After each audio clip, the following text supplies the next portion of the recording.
Hi guys, welcome to Drum Dog, and today we are talking about snare drum microphones. Now, I was having a little think a couple weeks back, and I was thinking to myself, if the snare drum is such a crucial part of our sound and our drum kit, why is it that in 90% of recording scenarios, we're always using an SM57 on it? And this is not a video about bashing the M57, in fact, I love the mic, but it's such a basic and simple microphone to be using on such a dynamic and critical part of our kit. So I thought, why not put a few mics to the test and find out in the studio exactly why the 57 is such a widely used snare mic. Now, we're going to chuck a few mics we've got lying around the studio on this same snare drum and just see what happens. We're going to take a listen and find out what comes on top. Would we have used the 57 out of all these choices? Or maybe some slightly more snazzy microphones actually bring something different to the table? One way to find out.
So that's actually been more interesting than I thought it was going to be. If I'm being completely honest, I thought the outcome of this was going to be, that's why we always use a 57, because they just sound great, and if it ain't broke, don't fix it.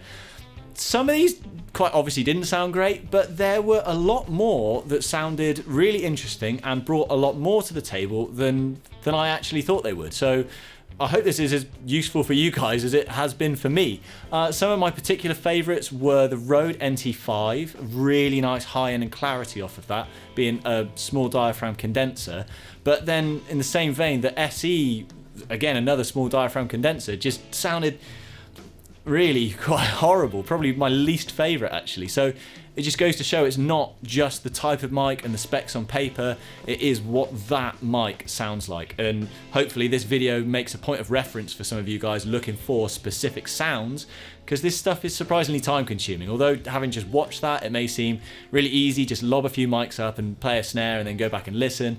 But getting the gains right to make sure we're at the same volume, getting the position right, and then making sure we're getting clean cuts between them actually takes a surprising amount of time. Now, while some of these aren't mics that I would use all the time as a go-to snare mic, because I take the Ribbon for example, that R1 Ribbon, it doesn't have much high-end clarity at all, but brings something really interesting to the overall tone of the snare.